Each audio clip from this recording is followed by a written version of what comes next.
anatu beeka keessa garaa koo Rabbiin arga ija koo duraa si dhabuu hin fedhoo barbaadu ani.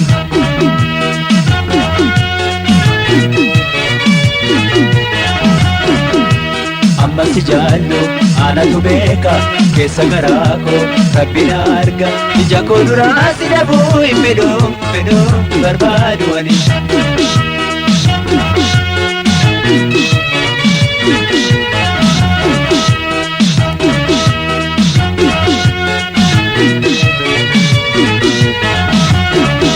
Gadaa fi gammachuu walumaan hirmaanne wajjin bultii jaaroo hawwine wal fuudha dharraane dinaaf nu rarraane guyyaan nuufis dhufaa yoo eegne.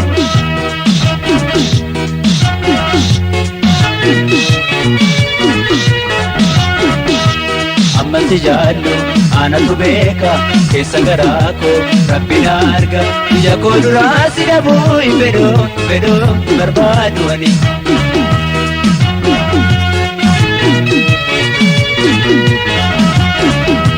Amma si jaallu anatu beeka keessa garaa koo Rabbiin arga ija koo duraa si dhabuu hin fedhoo barbaadu ani.